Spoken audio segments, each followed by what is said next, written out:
Karena ijazah Bapak, astagfirullahaladzim, ijazah Bapak kan aman.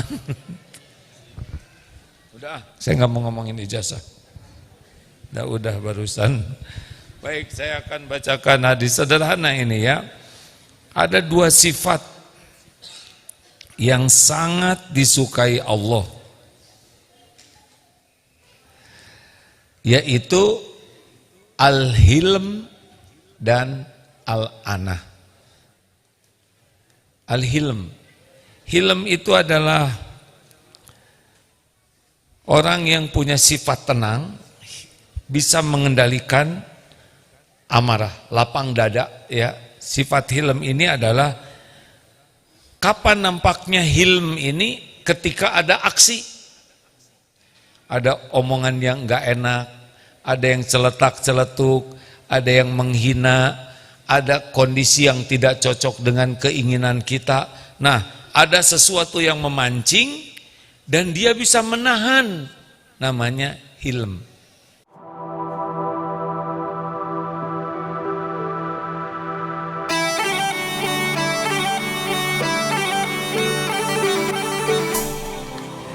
Assalamualaikum warahmatullahi wabarakatuh.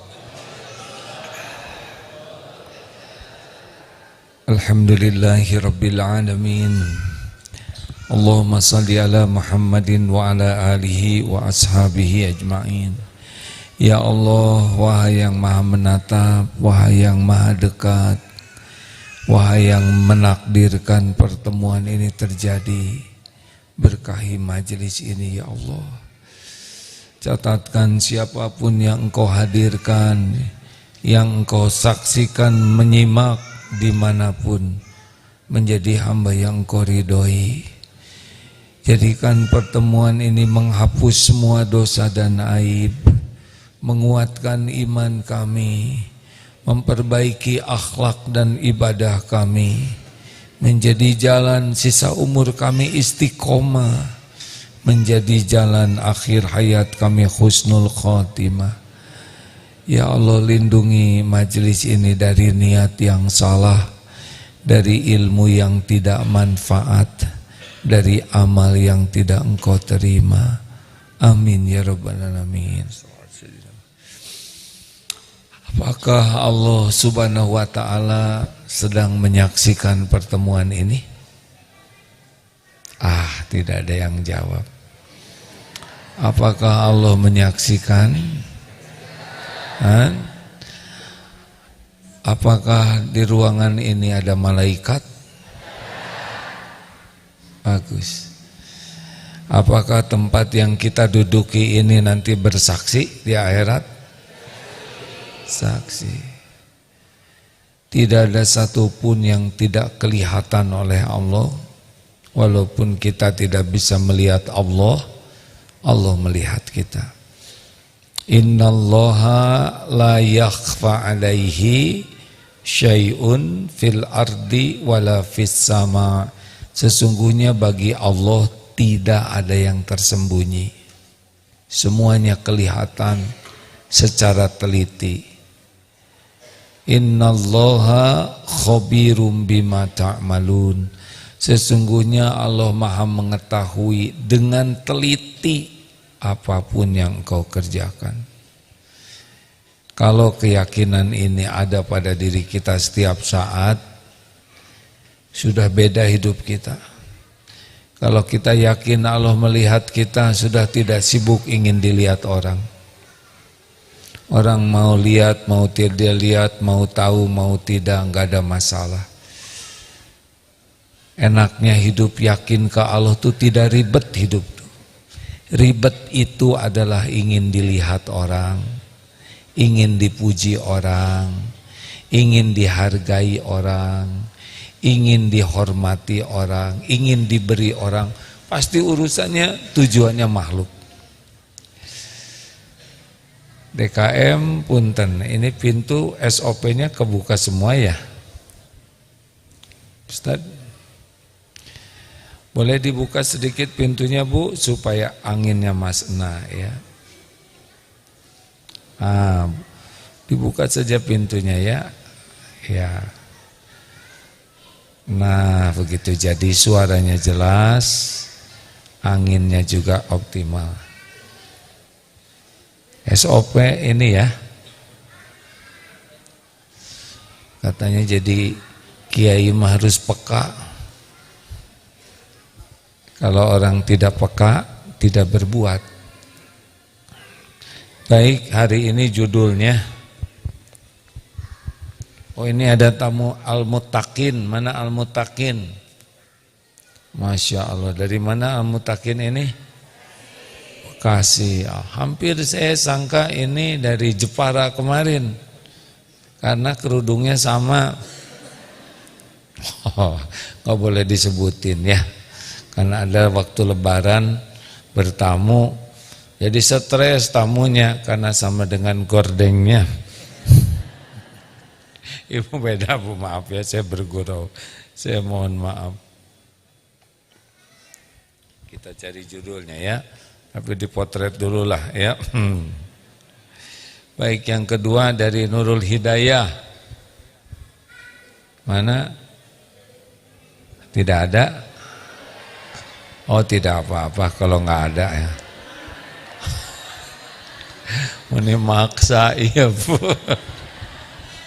Kenapa saya jadi nakal begini ya? Nah, baiklah ya. Ibu dari mana tadi? Han? Oh, dari Cirebok ya. Baik, maaf ya. Nah, sekarang kita akan membahas, Bu, Pak, apa yang paling penting dalam hidup ini supaya hidup kita ini bahagia, selamat, keperluan kita dicukupi, apa yang paling penting? Kan? Yang paling penting kita disukai Allah, titik. Sebab yang punya segala-galanya siapa? Yang menentukan segala-galanya siapa? Yang maha baik siapa? Yang maha penyayang siapa? Yang maha kaya siapa? Yang punya sorga siapa? Dah, Ibu, nggak usah ribet pengen disayang suami. Suami Ibu kurang kasih sayang. Iya kan? Yang sempurna kasih sayang cuma Allah. Makin ingin disayangi orang, makin sering sakit hati. Betul atau betul? Ini juga. Oke. Jangan terlalu lebay sama nenek ya. Ya, nenek kurang mesra, sudah langsung. Udah sekian puluh tahun dimesrain. Udah, mau bahagia mah fokus satu aja. Gimana caranya supaya Allah yang maha dekat, yang maha menyaksikan, yang maha tahu segala-galanya sayang kepada kita, lebih sayang lagi. Sebetulnya sekarang aja kita disayang Allah nih, kalau enggak kesini nih. Kalau enggak kita kafirin ini. Iya Bu. Kalau Allah tidak sayang, kita enggak dikasih hidayah. Kalau Allah enggak sayang, kita enggak akan ke masjid, di diskotik ini. Kalau Allah enggak sayang, enggak mau dengar pengajian Pak. Enggak mau. Setan tuh menghalang-halangi kita dengar ilmu. Ini karena rahmat Allah aja. Tahu kenapa Bapak dihargai istri? Karena Allah nutupin aib. Dibuka aja aib Bapak, muntah itu istri Pak.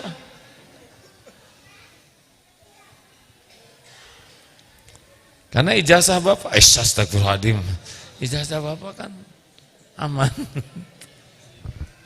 Udah, saya nggak mau ngomongin ijazah. Udah barusan. Baik, saya akan bacakan hadis sederhana ini ya. Ada dua sifat yang sangat disukai Allah, yaitu al-hilm dan al-anah.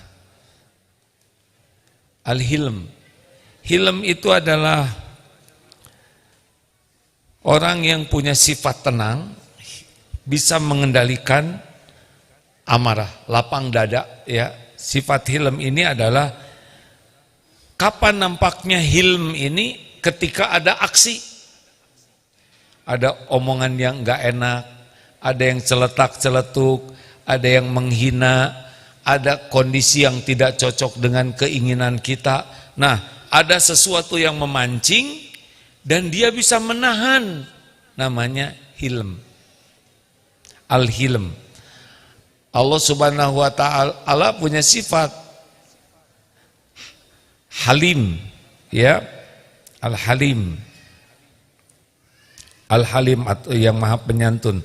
Dan lawan dari al-hilm adalah al-jahl, yaitu bodoh, orang yang ugal-ugalan, emosional, temperamental, mudah meledak, maka disebut dan al-ajalah. Ajalah itu sifat tergesa-gesa, dikit-dikit bereaksi, dikit-dikit celetak, nyet apa gitu.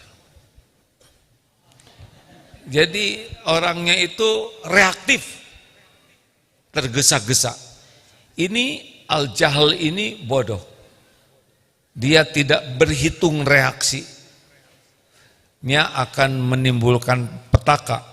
Sedangkan al-anah yaitu sifat hati-hati, tidak tergesa-gesa, sehingga Rasulullah SAW bersabda, at-ta'anni minallah wal ajala minasyaiton.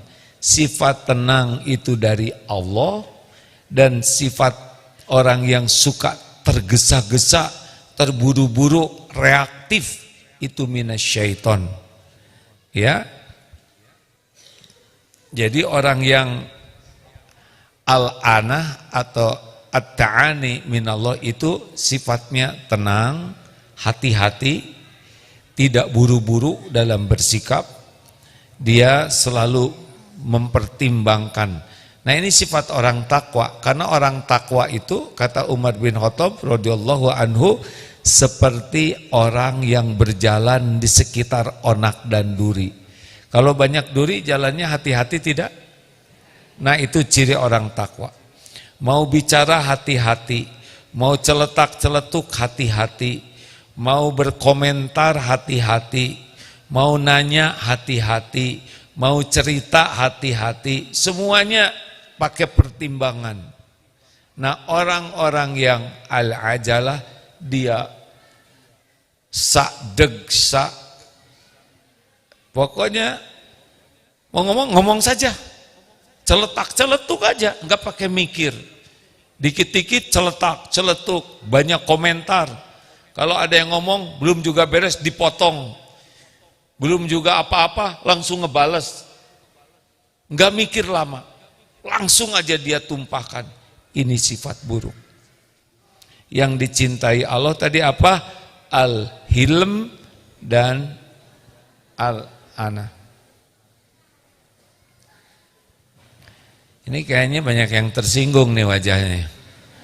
Dari siapa yang ngelaporin? Lanjut.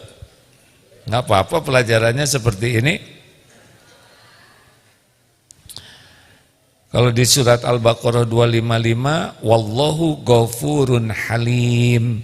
Allah Maha Pengampun lagi Maha Penyantun. Dan Nabi Ibrahim juga termasuk yang sangat penyantun. Sedangkan ciri orang takwa, wal kadhiminal ghaidha wal 'afina 'anil nas. Jadi orang yang bisa menahan amarah dan memaafkan, itu ciri orang takwa. Orang takwa itu adalah inna akramakum indallahi atqakum. Orang yang paling mulia di antaramu di sisi Allah adalah yang paling takwa. Di antara cirinya menahan marah dan memaafkan orang. Jadi kalau ada rajin sholat tapi pemarah, mudah marah terus, itu kurang takwanya. Sekarang bapak yang kurang enak nih, jangan nyindir. Bu, Pak, dengar ya, jarang ada orang yang tak punya target, saya tidak mau jadi pemarah, jarang tuh. Marah itu kan dibagi 4. 1, mudah marah, mudah reda. Mudah marah, susah reda. Ulangi. Ini yang terburuk nih. Dikit-dikit marah dan gak mau reda.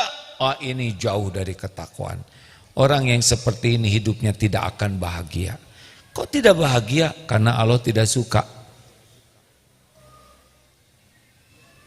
Kalau udah marah tuh udah gak mau lagi ngomong, gak mau, lama sekali. Yang kedua, mudah marah, mudah reda. Baik buruk? Gak ada yang jawab, nggak apa-apa, saya nggak akan marah. Namanya juga ceramah marah ya. Sok aja nggak jawab, sok. Tahu yang mudah marah? Mudah marah, tapi mudah juga reda. Rujung macam, maaf ya, marah sama istri, pakai dong otaknya bu. Maafin bu, saya barusan ngomong nggak enak. Tahu seperti apa? Seperti ini nih. Orang yang mudah marah, tapi mudah minta maaf. Seperti ini, marah. Aku jangan begitu loh. Maafin ya bu, saya barusan ngomongnya nggak enak. Nah seperti ini hasilnya. Mengerti tidak? Ini nggak bisa rata nih, beda dengan tadi ya. Jadi kalau ibu marah ke anak tuh, hati anak tuh kayak gini bu. Bapak kalau marah ke istri, nah hati istri begini. Walaupun bapak minta maaf, harus digini-gini minta maafnya susah pak, lama. Harus disetrika. Disetrika pakai uang 2 miliar. Serius ini? Ini lurus lagi, tapi nggak bisa mulus. Keburu risek hatinya. Kata istri, ya pak, udah saya maafkan. Memaafkan dengan melupakan itu beda kapling. Memaafkan udah lurus, tapi riksek ini enggak secepat ini. Jelas? Lelaki, mending kalau kertas, gimana kalau kaca? Udah keburu pecah. Sama ibu marah ke suami juga begini bu. Kalau sering marahnya begini hati suami bu.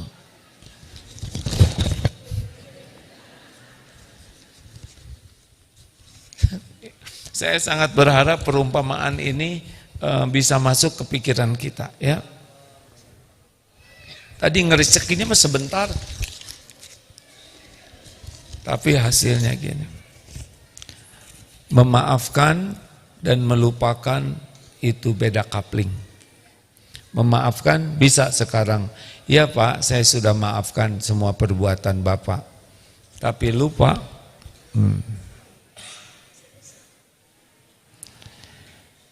Saya pernah melihat perumpamaan ini dan masuk ke pikiran saya pak. Sehingga saya berharap bapak ibu juga mempertimbangkan kalau mau marah. Sebelum dimarah begini. Bagus kan? Sesudah dimarah begini. Ini kalau sekali ya enggak? Kalau rajin marah ini.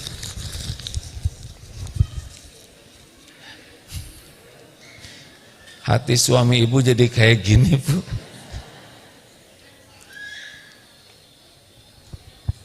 Ini serius hadirin. Ini bukan perkara sederhana ini. Orang suka marah itu zolim. Orang yang suka marah itu tidak bahagia hidupnya. Tidak bahagia. Kenapa? Karena Allah tidak suka sama pemarah. Tidak suka. Itu secara pahala habis diberikan kepada yang dimarahin. Kalau yang dimarahin tidak salah dan dizolimi, doa orang yang dimarah mustajab. Bisa jadi bencana bagi kita. Oh iya, bencana itu. Orang yang pemarah itu tidak akan sehat. Raut mukanya juga berantakan. Walaupun baru keluar dari salon, marah-marah, langsung tuh pindah bulu mata palsunya ke sini. Lihat orang-orang yang marah. Orang yang cakep aja marah-marah jadi jelek. Udah ibu, jangan diterusin. Apalagi jelek. Jangan, ibu jangan bikin saya marah.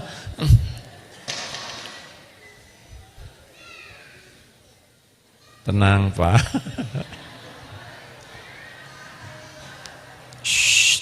Ibu jangan banyak komentar. Baru juga dibilangin orang lewat ngedupok, jangan marah Pak. Siapa yang marah ya enggak? Bapak sakit perut ya kan. Lanjut. Wajib nih siapapun yang ingin hidupnya disukai Allah, al-hilm dan al-anah. Kalau bapak ibu punya sifat marah sampai tua, gagal tuh jadi tua. Harusnya kalau TK kita mudah marah, SD mudah marah, ada masalah marah, SMP dikit-dikit masalah marah, kuliah dikit marah, udah jadi orang marah-marah, berarti dia nggak lulus jadi orang tua, ya kan? Harusnya tiap ada masalah kita makin baik mengatasinya, bukan sama aja, ada soal marah, berarti dia nggak bagus hidupnya, nggak ngerti. Pemarah itu orang lemah Pak. Karena orang yang perkasa alladzi yamliku nafsahu 'indal ghadab. Orang yang perkasa itu orang yang bisa mengendalikan diri ketika marah. Dengar ya, tersinggung itu normal, sakit hati normal, kecewa normal, pedih hati normal. Tapi menjadi pemarah itu pilihan. Bisa ditahan, bisa marah. Jadi tersinggung itu wajar Pak. Ibu tersinggung oleh tetangga wajar, normal. Tapi mau jadi pemarah atau menahan marah itu pilihan. Ini saya lihat ya dari depan ceramah ini tekanannya berat. Siapa nih yang ngelaporin? Atau juga ada yang gembira, ini ceramah cocok nih buat yang di sebelah saya. Di sebelah saya ini orangnya mudah marah. Kata yang sebelahnya, ya Allah ini ceramah jitu buat yang di samping saya. Rupanya dua-duanya pemarah Pak, tapi nggak ngaku. Jadi harus bagaimana dong? Satu, kita harus punya target. Bahwa saya tidak mau jadi pemarah, saya tidak mau jadi orang yang tergesa-gesa. Saya ingin punya sifat yang dicintai Allah, al-hilm dan al-anah. Maaf ya Bu, Pak, kalau ada di antara Bapak Ibu yang punya sifat al-hilm dan al-anah, badannya insya Allah lebih sehat.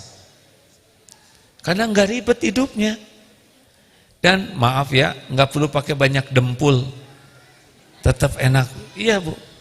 Jadi bercahaya hatinya tuh enak, akan bahagia, juga menyebar kebahagiaannya tuh ke yang lain.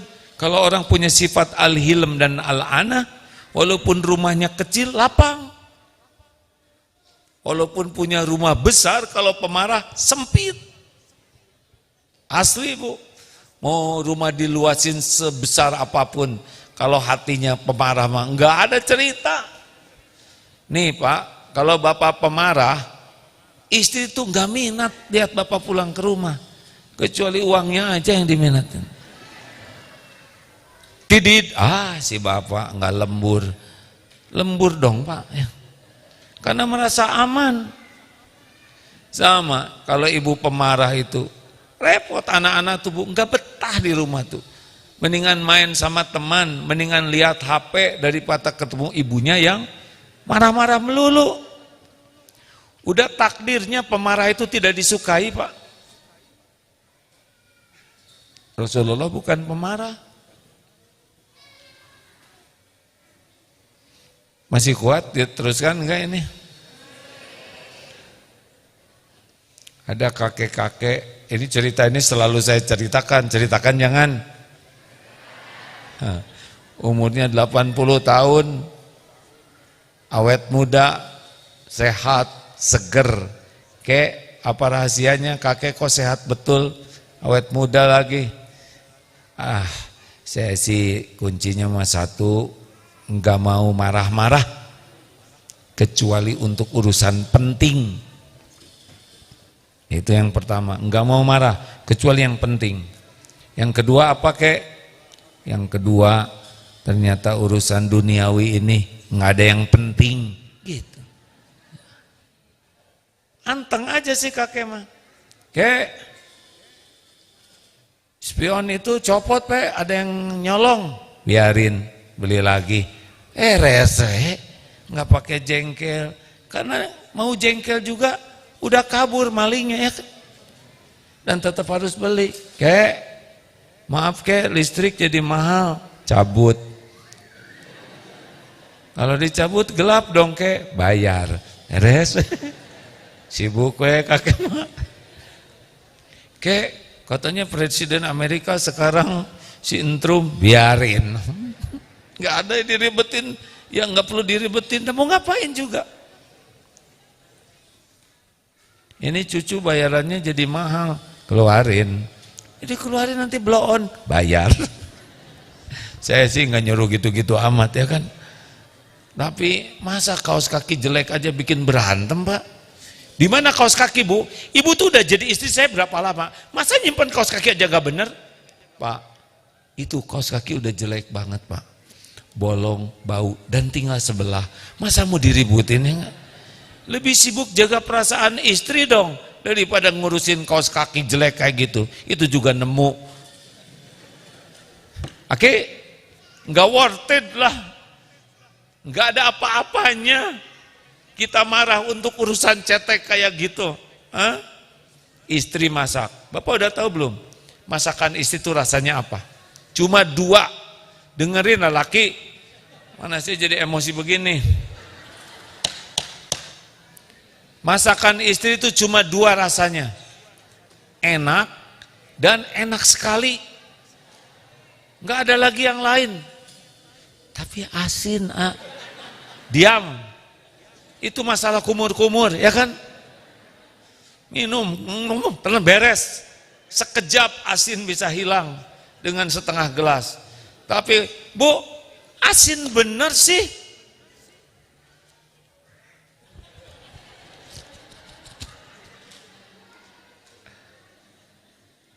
Ibu juga jangan rewel. Nenek. Kasihan aki-aki ini. Udah banyak masalah, direwelin. Udahlah, cetek dunia ini, kerudung, jarum pentul nggak ada masalah. Kenapa sih ribut jarum pentul? Ini tadi jarum pentul di sini nih. Sekarang kemana? Ya ini kan dipegang Bu. Kalau lupa tuh nggak usah. Udahlah hadirin. Betul tidak sih Pak? Masa kita mau tidur marah, mau makan marah, ke kamar mandi marah, nyari barang marah. Mau apa hidup kayak gini? Mau apa? Kita tuh mau bahagia. Bahagia tuh kalau kita disukai Allah. Disukai Allah kita kalau tidak pemarah. Ngomong mah enak, itu teori. Ya udah terserah ibu, sok aja marah-marah ya. Tahan Bu. Ini saya mau cerita caranya sekarang. Mau tahu? Ada yang kira-kira ini yang lagi ceramah suka marah-marah tidak? Ditahan Bu, ditahan. Aduh, apalagi lagi muhasabah coba Pak. Lagi muhasabah khusus-khususnya ya Allah. Rupanya dia enggak tidur, jadi pas giliran khusus, waduh, meni pengen sih begitu, tapi nggak mungkin jamaah disikut. Lagi begitu tiba-tiba teng teng teng teng teng tong tong, alarm bunyi. Tapi kalau setiap godaan bikin marah, kapan bahagianya hidup ini? Jelas? Harus punya tekad. Siap nih? Saya tidak mau jadi suami pemarah. Saya tidak mau jadi istri pemarah. Saya tidak mau jadi orang tua pemarah. Saya tidak mau jadi tetangga pemarah. Harus punya tekad itu. Kalau enggak masuk orang takwa. Apa sih untungnya jadi orang takwa? Jelas dicintai Allah. Orang takwa, innallaha yuhibbul muttaqin. Orang takwa itu urusannya ditolong oleh Allah. Wa may yattaqillaha yaj'al lahu makhrajan. Orang takwa itu urusannya tuh diberesin oleh Allah. Mudah. Makanya pemarah tuh ribet aja hidupnya tuh. Karena pemarah itu dia bukan bagian dari solusi. Dia bagian dari masalah. Jadi gimana dong? Cepetin, gimana caranya? Saya jadi jengkel nih dari tadi, nyindir melulu. Satu, tekad. Kalau nggak ada tekadnya nggak bisa. Kenapa ibu sampai ke sini dengan bapak? Jauh-jauh, pakai bis, Karena bertekad mau ke sini, betul tidak? Gara-gara bertekad harus nyewa bis, nabung. Di jalan juga sampai bau PPO ditahan, ya kan? Saya mengerti Bu. Kalau ibu-ibu, bapak-bapak naik bis kan harus sabar dengan aneka aroma, ya. Nahan sampai karena tekad. Berapa banyak yang nabung puluhan tahun karena bertekad ingin haji. Allah sangat menghargai orang yang bertekad. Fa idza azamta fatawakkal 'alallah. Nah, yang kedua, kita harus tahu bahwa kita bisa berubah itu dengan pertolongan Allah. Jadi bukan karena ikhtiar saja, tapi dengan Allah. Kalau Allah nggak nolong, nggak bisa, marah-marah aja sampai mati. Makanya yang kedua harus doa, minta ke Allah supaya diberikan kemampuan al-hilm. Ada doanya nanti saya sampaikan ya. Yang paling gampang doa yang Allahumma ati nufusana taqwa, Allahumma ati nafsi taqwaha. Itu masuk tuh di dalamnya. Ya Allah, berikan kepada saya jiwa yang takwa. Allahumma, maksudnya ikutin. Allahumma ati nafsi taqwaha. Oh, ya Allah, hati itu berikan kepadaku. Allahumma ya Allah, berikan kepadaku jiwa yang takwa. Ati nafsi taqwaha wa zakiha.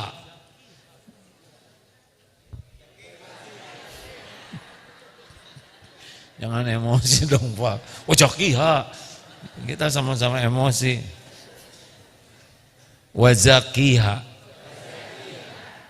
Anta khairu man zakaha.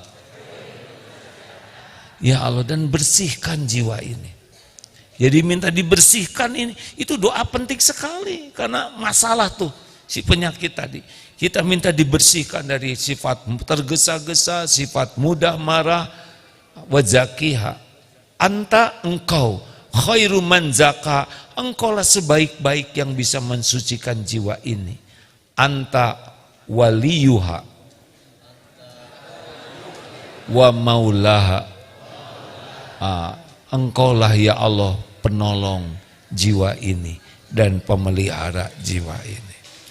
Allahumma ati nafsi taqwaha wa zakiha anta khairu man zakaha anta waliyuha wa maulaha. Amin. Baca doa itu. Itu artinya nanti jiwa kita tuh jadi takwa dan dibersihkan dari segala yang ngaco-ngaco tadi. Satu tekad, dua tawakal ke Allah. Yang ketiga apa yang harus dilakukan? Nah Bapak Ibu, kalau ingin bisa menahan amarah dan tidak tergesa-gesa, ya latihannya adalah Bapak Ibu harus belajar lagi. Yang ketiga, belajar ilmu bagaimana Rasul, para sahabat bisa tidak marah, bagaimana keuntungannya menahan marah. Pakai ilmu Pak, karena nggak pakai ilmu nggak bisa. Orang itu mau berbuat namanya karena ambak, apa manfaat bagiku. Kita harus tahu untungnya menahan marah dan ruginya jadi pemarah. Itu ilmu. Jadi udah doa, belajar. Ini nggak cukup nih, ceramah saya ini cuma bisa membuat mau. Ini tidak cukup. Cuma iya ya, cuman itu. Udah, ini harus belajar. Bagaimana Rasulullah, para sahabat, bagaimana keuntungan. La tagdob walakal jannah. Jangan marah, bagimu surga. Masya Allah. Nah itu panjang. Memang target saya sekarang cuma enlightenment. Ini saya harus punya nih, gitu. Saya harus dapat ini nih. Makanya orang yang ingin memiliki sifat al-hilm, al-anah, harus banyak belajar. Belajar, nanti buka, lihat di YouTube di mana tentang keutamaan menahan marah, keutamaan tidak tergesa-gesa. Nah, kalau sudah dapat ilmu, maka langkah keempat namanya mujahadah. Nah, inilah kuncinya, karena ada yang tahu.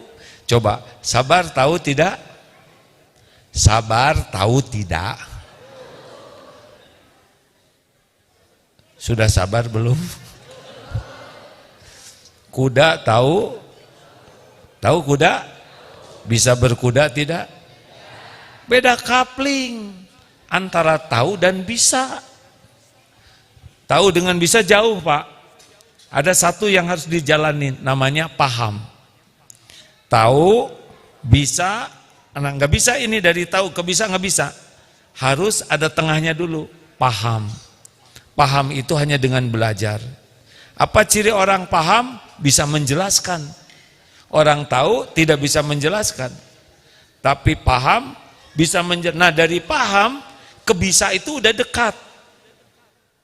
Tinggal dia berlatih, bermujahadah. Maaf ya, cerita kuda dikit boleh ya? Karena di sini ada kuda. Tahu kuda? Paham kuda? Kalau belum paham harus belajar. Di sini santri semua wajib belajar berkuda dan memanah. Sebelum belajar naik kuda, ngarit dulu. Belajar ngarit. Udah ngarit, ngasih makan supaya kenal sama sifat kuda. Kemudian ngemandiin kudanya, ngebersihin kakinya, ngebersihkan kandangnya. Jadi kenal, ngerti bagaimana mata kuda. Tahu nggak kalau kuda sayang ke kita matanya gimana? Sayu. Apalagi kalau merem, tidur dia, ya nggak? Kalau kuda di samping kita merem, dia tuh aman. Terus telinga biasa ke depan. Kalau udah ke belakang, itu udah siap ngegigit. Terus kalau dia suka ke kita, kuda tuh monyongin, bukan monyongin dia, memajukan bibirnya. Kalau dia udah mau nyium tangan kita, apalagi ngejilat ini kita, itu udah merasa aman. Kelihatan kakinya, nanti dia akan santai, itu merasa aman. Tapi kalau kuda matanya udah begini, telinganya ke belakang, itu jangan coba-coba. Terus oleh kita dikagetin dari belakang, hei kuda. Biasanya kuda akan memberikan kenang-kenangan. Namanya cap kaki kuda ya. Tapi sehebat apapun paham kuda, kalau tidak berlatih tidak bisa. Syarat berkuda tuh berani, tidak ragu-ragu, waspada, tidak mudah panik. Ini syarat 4 untuk bisa berkuda. Kalau nggak berani nggak akan. Nah sama dalam hidup juga, menggunakan kuda aja perlu latihan, apalagi mengendalikan nafsu. Jelas mak? Latih. Sekarang yang kecil-kecil jangan bereaksi. Caranya gimana? Diam. Nah kayak anjing ngejerit barusan. Kalau orang, anak siapa sih? Padahal anak atasan dia, nah kan repot ya kan. Jangan mudah bereaksi. Kata kuncinya, kalau ada kejadian yang enggak enak, yang tidak sesuai harapan, yang menyakitkan, yang menjengkelkan. Kata kuncinya latihan diam. Ulangi.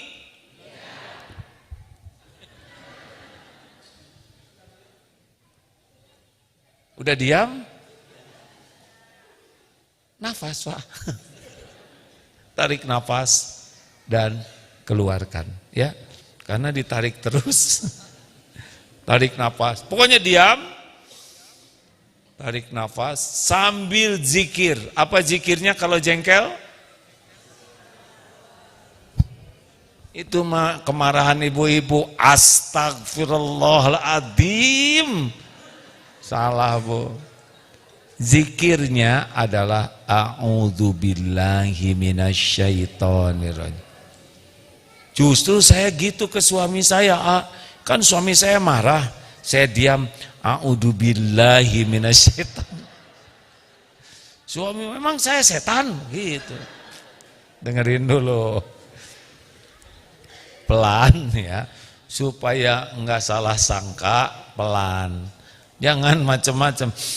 A'udzubillahi minasyaitonirrajim. Bukan dia setannya yang ngebisikin, setannya. Dia memang lagi rada mirip ya hari itu. Kalau berdua lagi marahan, maka wiridnya bukan a'udzubillah tapi na'udzubillah. Na'udzubillahi minasyaiton. Kami, kalau saya. Na'udzubillahi minasyaitonirrajim. Ya Allah. Kenapa meremelek begitu, Pak? Jawab. Kita lagi mengamalkan. Kalau disunahkan tuh pindah posisi.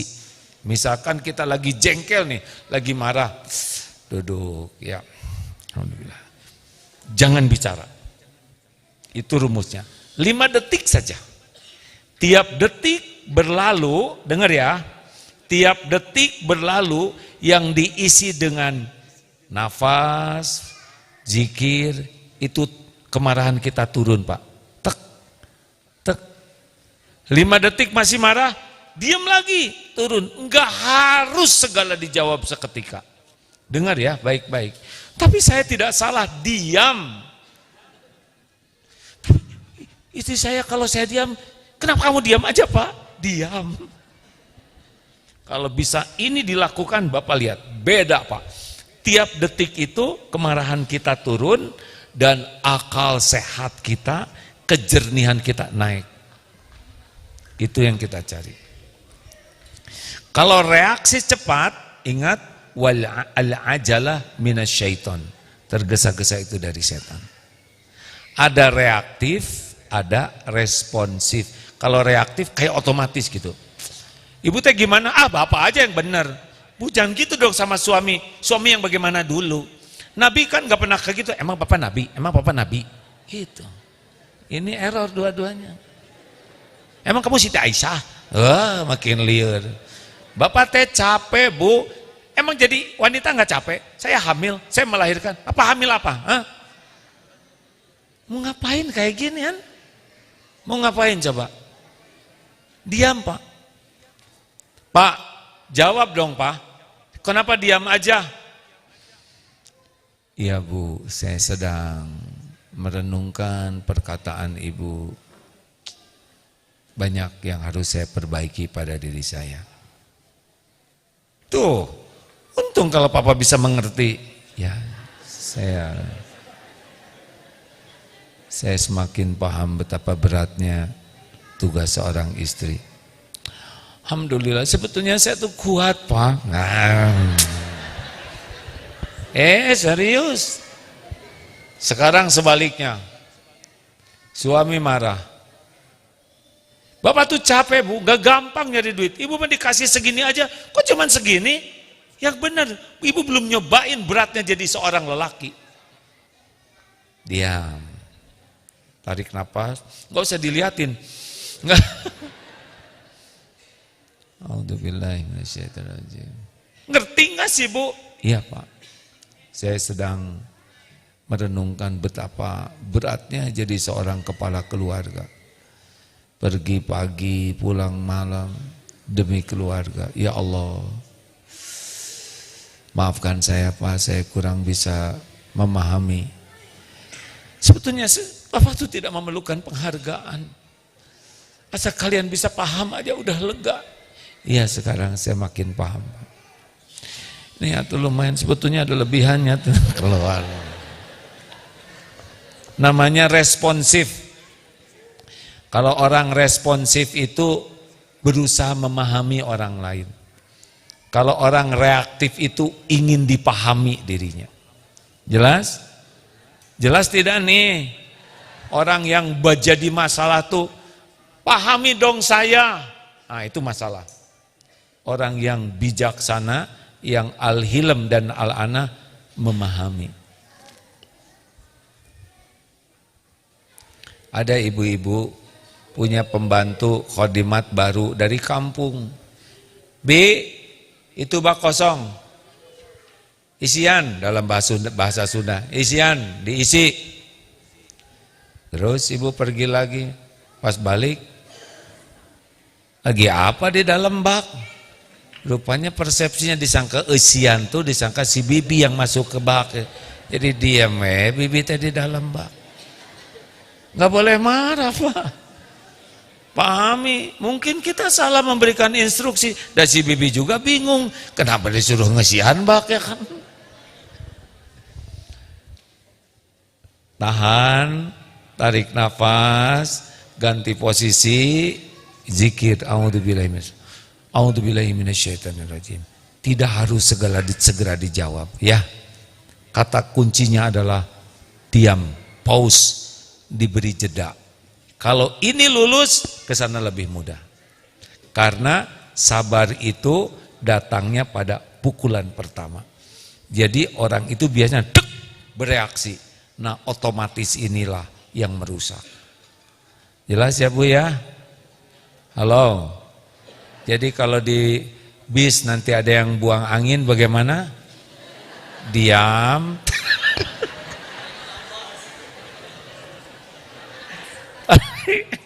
Tarik nafas. Daripada marah-marah ya kan. Ternyata yang buang anginnya ketua pengajian. Gimana?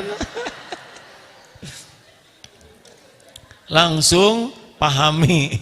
Pahami ini berangkat dari mana tadi? Dari Bekasi jam berapa ya kan? Masuk angin, PPO udah habis 2 botol ya kan? Ya pahamilah. Memahami itu enak Pak. Memahami itu akan bijaksana. Orang yang berat itu yang ingin dipahami. Jelas ya? Nah itu aja sih intinya, nggak rumit-rumit amat. Jeda itu. Diam, tidak perlu segala dijelaskan. Kalau orang lagi marah, kita menjelaskan dia nggak siap Pak. Nggak mau tahu. Kalau orang lagi marah, dengar ya, tugas kita adalah bukan menjawab, tapi membantu meredakan kemarahan. Kalau orang lagi emosi, kita ngomong benar tetap salah. Iya kan? Mendingan diam. Jawab dong Bu, jawab dong Bu. Kenapa diam aja? Diam aja dulu kalau masih jengkel. Coba lihat ya. Mana lelaki yang kira-kira berwibawa? Dengerin lelaki. Ada orang marah misalkan. Baru marah, Pak, yang benar dong jadi orang tua tuh. Apa kamu ngomong? Kamu apa? Umur kamu masih muda kayak gitu. Ini ngomong lagi. Tapi ketika ada yang bicara, Pak, jadi teladan dong, jadi contoh, jangan ngerokok sembarangan kayak gitu. Padahal kita nggak ngerokok, ya, hanya kena bau rokok. Terus lihat, tenang. Bapak jadi orang tua tuh yang benar. Kalau nggak bisa ngasih contoh baik, jangan ngasih contoh jelek. Badan Bapak bau rokok, artinya Bapak perokok. Padahal kita bukan perokok. Tenang aja dulu.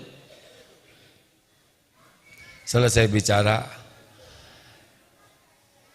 Sesudah diam, tahan. Kalau kita lagi jengkel, alhamdulillah saya bukan perokok dek. Tadi saya lagi nolong orang di ruangan, yang pingsan di ruangan, khusus untuk merokok. Jadi asapnya ke tubuh saya. Alasan si bapak ngerokok ya pak. Cep, diam. Makanya tidak harus segala dijelasin. Dengar ya, kalau orang udah sebel ke kita, udah punya pikiran jelek tentang kita, dijelasin juga nggak perlu, dia tetap sebel ke kita. Orang udah seneng ke kita, kita jelasin, nggak dijelasin juga udah seneng, ya kan?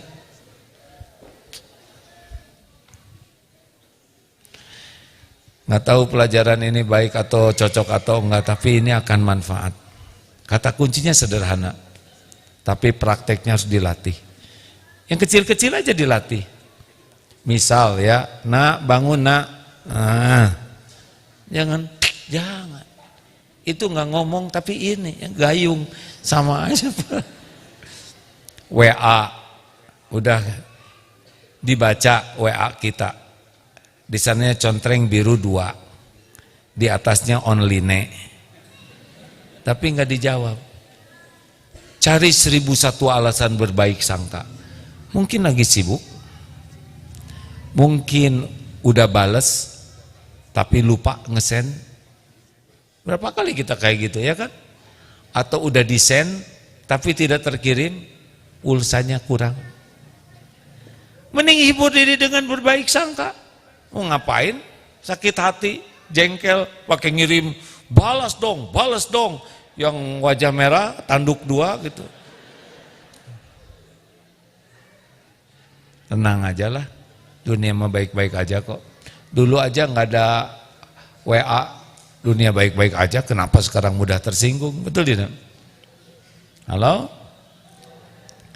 Anak di rumah ada yang nggak cocok, biasakan jangan reaktif.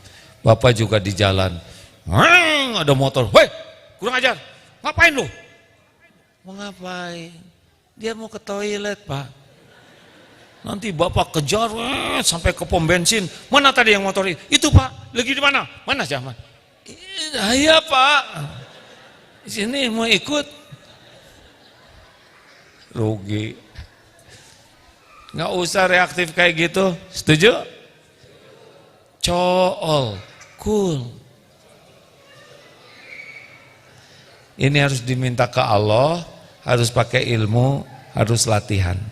Dari yang kecil-kecil belajar untuk tidak reaktif, ya. Nah, biasa aja. Tahan. Kata kuncinya cuma tahan. 5 detik, 10 detik itu aja sambil zikir. Ada pertanyaan silakan. Ini manfaat enggak sih ilmu ini? Rumah kita tuh bermasalah tuh karena ini. Di rumah tuh beli sofa baru mahal. Pak, jangan duduk di sana. Itu khusus buat dilihat. Gimana Bapak? Ngomong balas jangan. Ya udah tinggal jongkok aja di depan sofa beres ya kan. Ini mau kalau apa-apaan sih? Betul tidak sih? Istri misalkan, Pak, saya pakai baju yang mana ya Pak ya? Yang biru atau yang hijau? Yang hijau bagus Bu.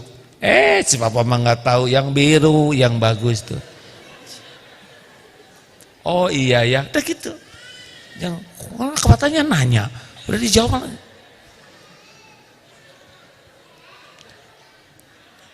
Ternyata pas keluar teh jadi merah.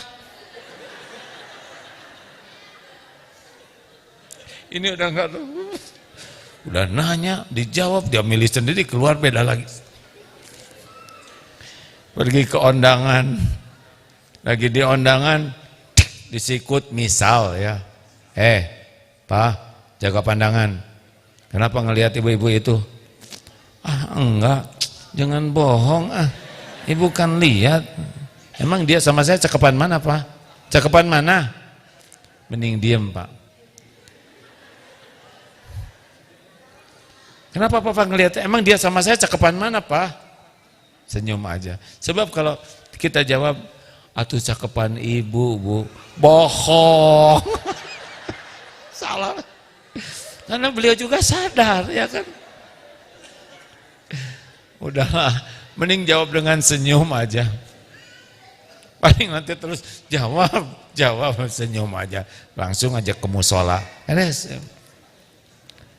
Halo? Tetek bengek duniawi ini jangan bikin mudah cetek, mudah marah ya. Setuju?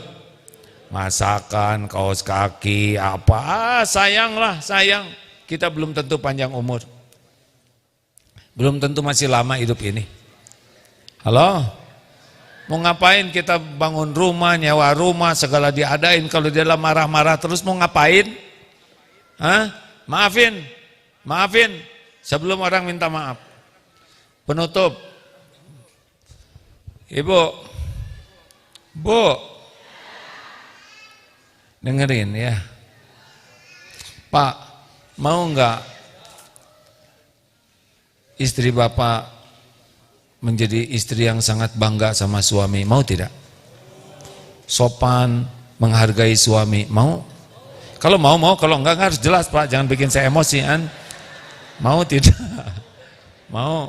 Respek ke suami, enggak rewel. Mau? Enggak suka ngungkit-ngungkit. Mau? Nih dengerin ilmunya ya. Diam, ini penutup nih. Bu, kalau ibu bikin salah, maunya dimarah oleh suami, dimarah, atau dicuekin, atau dinasehati dengan lemah lembut? Apa? Dimarah mau tidak? Dicuekin mau tidak? Catat. Jangan dimarah, jangan dicuekin, nasihati lemah lembut. Ibu dinasehatinya mau di depan anak-anak, di depan orang, atau secara pribadi? Catat.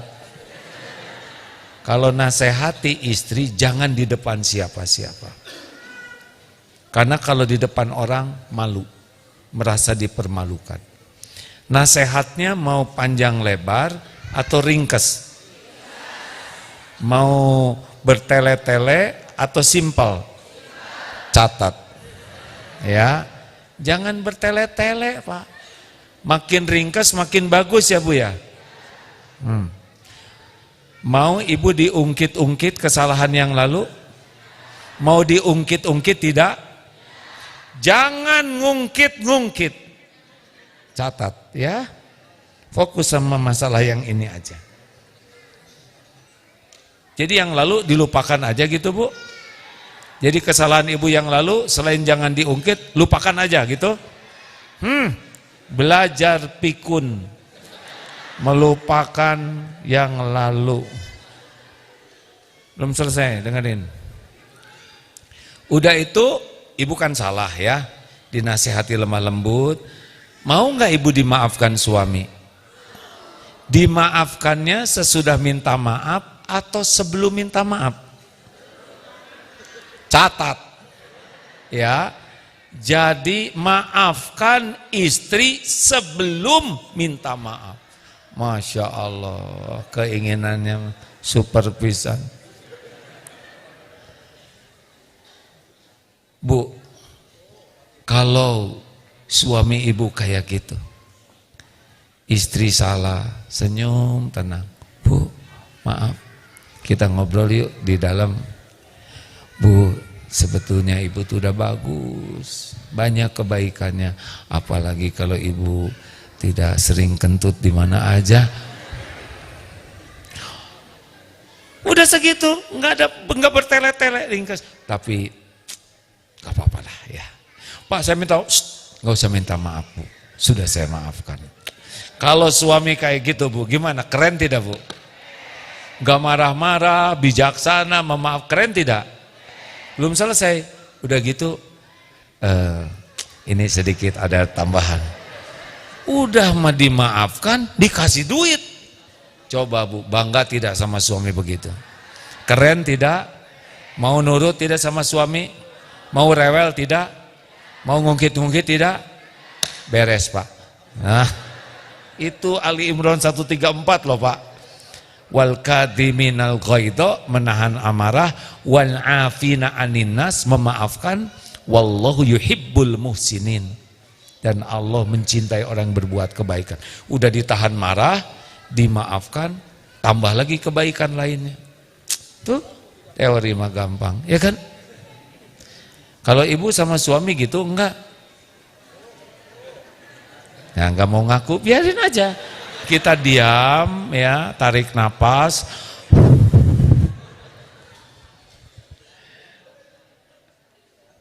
Jadi Islam itu tidak cukup hanya tahu, harus paham dan harus mujahadah. Ada pertanyaan silakan. Ibu silakan, siapkan mikrofonnya. Sambil bersedekah bolehkah? Karena sedekah itu menambah keberkahan. 11.42 ya. Oke, silakan Bu, maaf. Silakan adik-adik santri. Ada yang baru pertama kali datang ke sini? Ada, Cung? Oh, alhamdulillah. Ini namanya Eko Pesantren 1 ya Bu ya. Eko siapa sih? Eko Santoso? Bukan. Eko itu lingkungan hidup. Di sini 1 di atas, Eko Pesantren 2, ada 1 lagi di Kuningan, insya Allah sedang dibangun. Silakan Bu, pertanyaan. Ada pertanyaannya, mari. Sebentar deh. Lanjut. Silakan Bu, ayo panitia udah itu. Kalau Dek, fokus. Salah satu yang membuat kurang sempurna aktivitas kita, kurang fokus. Acungkan tangannya Bu. Nah, silakan dibantu ya.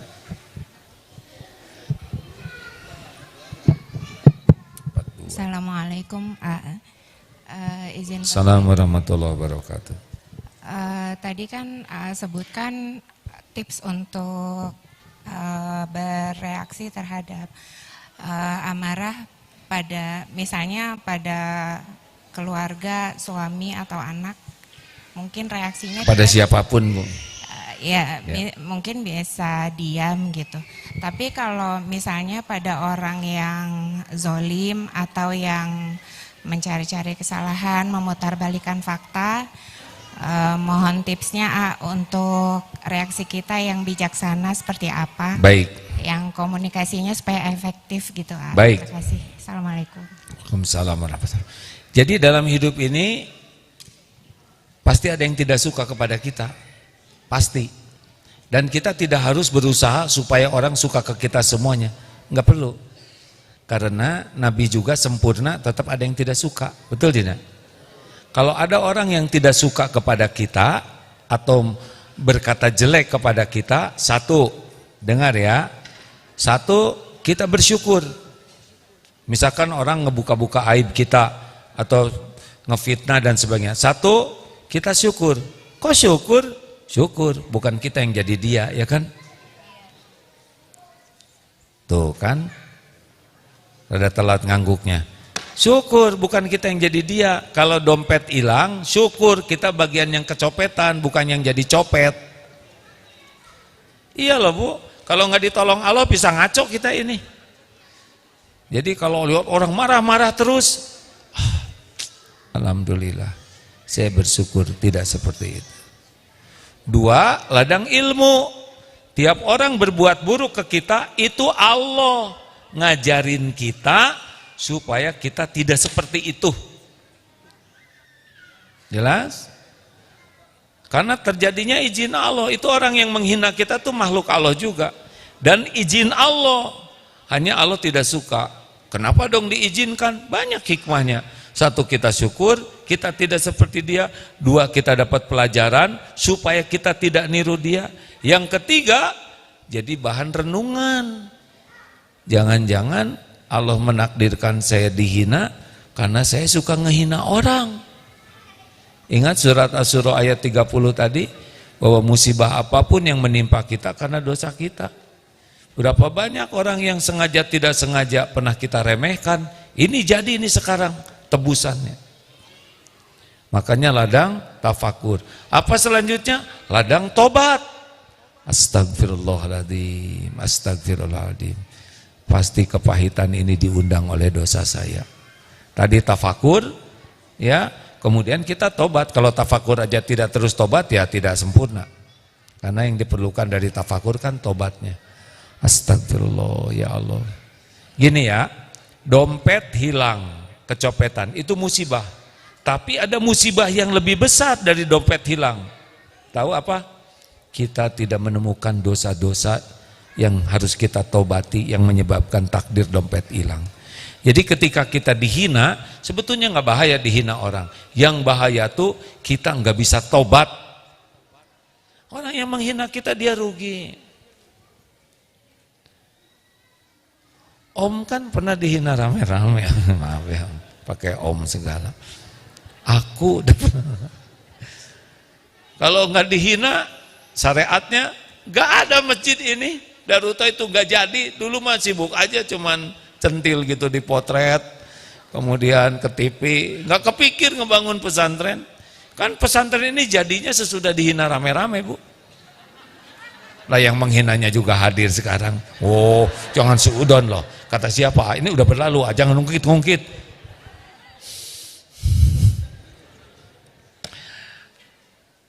Jangan takut, Bu. Kalau toh memang ini fitnah, jelaskan aja baik-baik. Kalau dia enggak, kita kasih bukti. Kalau enggak, ya udah biarin aja.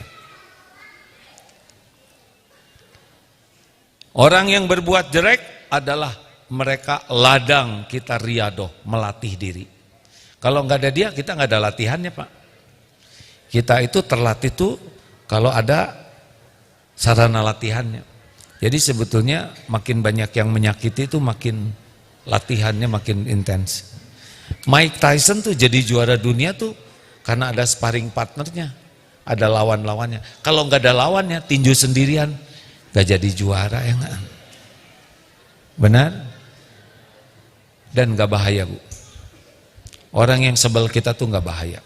Yang bahaya itu kita yang nyebelin. Nggak usah capek mikirin dia. Tenang aja. Tuhan kita Allah.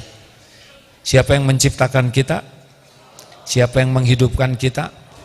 Siapa yang ngasih rejeki? Siapa yang ngasih pahala? Siapa yang punya sorga? Siapa dia, ya kan? Cuman makhluk nebeng. Mau ngapain sakit hati? Kita sakit hati karena kita lebih sibuk dengan dia daripada Allah. Manusiawi sih sakit hati, tapi kalau kelamaan kurang iman.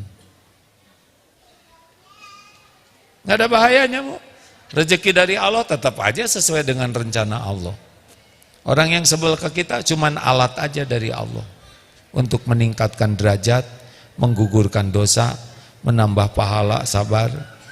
Harusnya kita kirim bolu sama dia. Teori mah begitu, Bu. Tapi tetap saya juga sebel ya kan. Tapi nggak usah ngomong jelek. Aslinya kita nggak rugi loh. Rugi itu kalau kita yang menghina orang. Terima kasih Bapak Ibu yang baik. Satu lagi pertanyaan. Ya silakan. Bapak ada?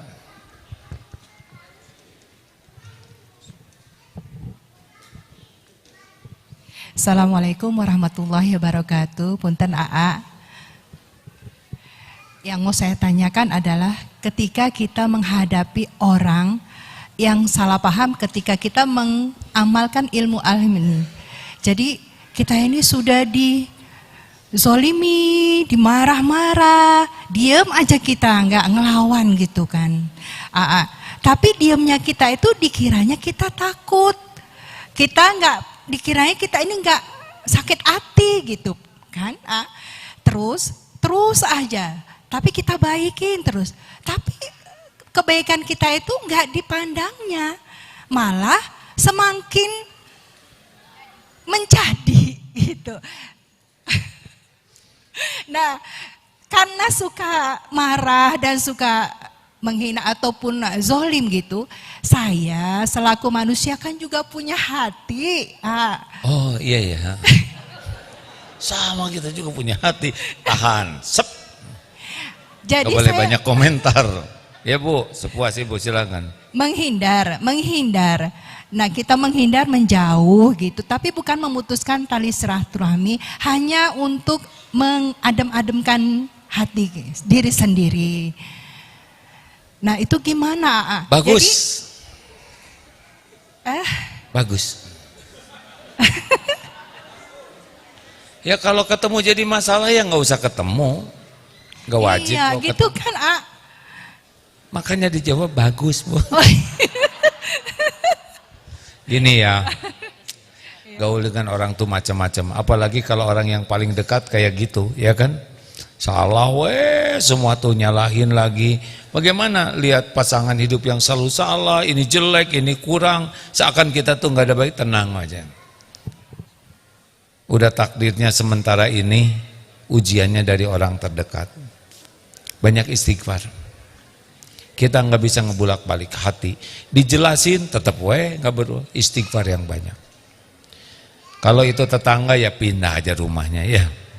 Justru tetangga itu yang ngontrak di rumah saya. Ya kan? Karena ada itu. Pas ditagih, pergi Bu. Lah ini rumah saya. Udahlah. Tiap orang punya episode. Tapi yang paling penting tobat. Karena kita fokusnya ini orang itu zolim ke saya. Enggak. Yang asli itu kita dijolimi itu buah dari dosa-dosa kita. Ingat tadi tentang teori copet. Si copet itu cuma jadi jalan aja. Kita digugurkan dosa.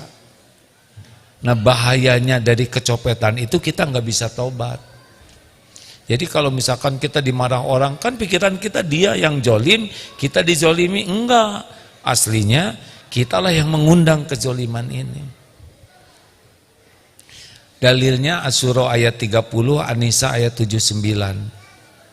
Enggak ngarang ini hadirin. Tapi kan Nabi enggak punya dosa, kenapa Nabi dijolimin? Karena Nabi memberi contoh bagaimana menyikapi orang zolim. Nabi mah naik terus derajatnya karena beliau tidak punya dosa, tapi kita mah punya dosa. Jelas? Alhamdulillah sudah jelas. Terakhir bonus Pak.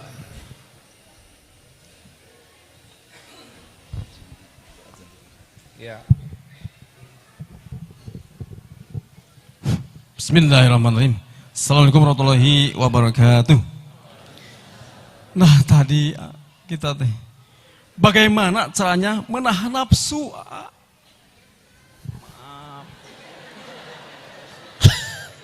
Bapak tuh lagi nahan ya barusan. Bagaimana menahan nafsu? Ya seperti itu. Ayo. Ini keren banget pertanyaan. Bagaimana saya menahan nafsu? Ya begitu. Surat Yusuf ayat 53. Innan nafsa la ammaratun bisu. Jadi Yusuf 53 Pak. Jadi musuh kita teh dua. Kalau di dalam namanya nafsu. Surat Yusuf ayat 53. Dari luar setan.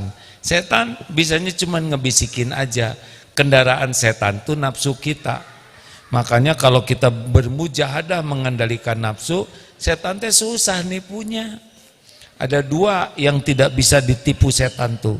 Satu, mukhlasin, orang-orang yang ikhlas betul. Yang kedua, mutawakilin, orang-orang yang tawakal. Nah makanya orang-orang yang selalu ingin dinilai orang lain, ingin dipuji, ingin dihargai, ingin dikagumi, itu dimakan oleh setan, gampang itu mah, tipu. Asli loh Bu, maaf ya Bu ya, makin centil itu teh Bu, makin gelisah hidup teh Bu. Bu, bolehkah wanita ingin kelihatan cantik? Boleh.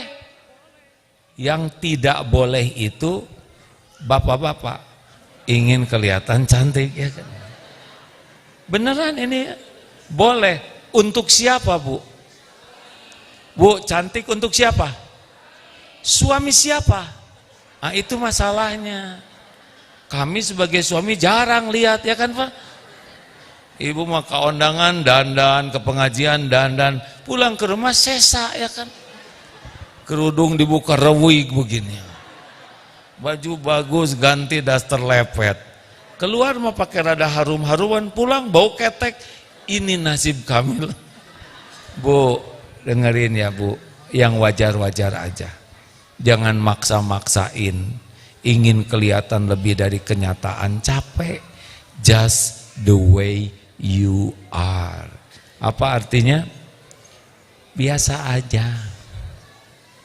Jangan takut jadi tua, Bu. Tahu kenapa? Karena udah jadi. Nikmati jadi tua teh ya Ki ya. Kita nggak boleh Aki banyak gaya, nanti mudah enterwin. Tahu? Gaya terus di mall aja aki-aki, kerjanya motor-motoran, pulang dikerok lagi, udah lah nggak usah banyak.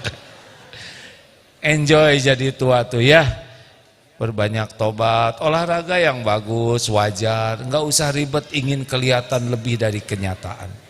Capek, pengen dinilai orang teh capek, ingin dinilai pintar, dianggap kaya, dianggap cakep, dianggap hebat, capek. Yang enak mah ingin dipuji Allah, bahagia. Allahumma shalli ala Sayyidina Muhammad wa ala alihi wa ashabihi ajma'in. Ya Allah, alhamdulillahi rabbil alamin. Wahai yang maha mendengar, ampuni ya Allah perkataan dan ilmu yang tidak baik yang tersampaikan. Pilihkan untuk kami hanya ilmu yang Engkau ridhoi ya Allah. Ya Allah, terimalah semua amal-amal kami. Hapuskan dan ampuni sebanyak apapun dosa kami. Ampuni dosa yang tidak sengaja, ampuni dosa yang sengaja ya Allah. Ampuni dosa yang terang-terangan, ampuni dosa yang sembunyi-sembunyi kami lakukan. Engkau pasti melihat. Ampuni dosa yang berulang-ulang, padahal kami tahu itu dosa. Astagfirullah. Allahumma inna nas'aluka taubatan nasuhat wa taubatan qoblal maut wa rahmatan indal maut wa magfiratan ba'dal maut. Allahumma hawin alaina fi sakaratil maut. Allahumma inna nas'aluka husnal khatimah wa na'udzubika min su'il khatimah. Ya Allah, jadikan umur yang tersisa ini jadi ahli takwa. Allahumma ati nufusana taqwaha wa zakiha anta khairu man zakaha anta waliyuha wa maulaha. Jadikan umur yang tersisa ini merasakan nikmat iman, nikmatnya sholat, nikmatnya selalu dekat dengan Quran, nikmatnya bersedekah. Karuniakan kepada kami nikmatnya doa yang Engkau ijabah. Cukupi kami hanya dengan rezeki yang halal ya Allah. Pilihkan hanya yang halal barokah. Karuniakan rumah tangga sakinah. Titipkan keturunan yang soleh-solehah. Jauhkan kami dari segala fitnah, bala wal musibah. Kumpulkan kami dengan orang-orang yang berakhlakul karimah ya Allah. Ya Allah, jangan biarkan satupun jamaah yang sedang sakit kecuali Engkau sembuhkan. Yang dililit hutang kecuali Engkau lunasi ya Allah. Yang sedang dihimpit masalah Engkau tolong bukakan jalan keluar. Yang berhajat Engkau kabulkan hajat yang maslahat. Ya Allah, undang jamaah ini ke Baitullah. Jadikan sisa umur istiqomah, akhir hayat husnul khotimah. Ya Allah, tolong saudara kami di Palestina. Ya Allah, Engkau menyaksikan semua penderitaannya. Jangan biarkan kaum yang zalim berjaya ya Allah. Menangkan kaum mukminin. Rabbana atina fid dunya hasanah wa fil akhirati hasanah wa qina azabannar. Subhana rabbika rabbil izzati amma yasifun. Wassalamun alal mursalin walhamdulillah. Terima kasih atas kehadiran tetangga semua juga terima kasih. Assalamualaikum warahmatullahi wabarakatuh. Alhamdulillahirrahmanirrahim. Kami aturkan jazakumullah khairan katsiran pada AA. Mudah-mudahan AA senantiasa diberikan kesehatan, panjang umur, dan diberikan keistiqomahan di jalan dakwah. Amin ya rabbal alamin. Ibu bapak yang kami hormati, kami persilakan untuk persiapan sholat zuhur. Informasi jam 11.42 meski waktu sholat zuhur. Kami persilakan untuk bisa persiapan.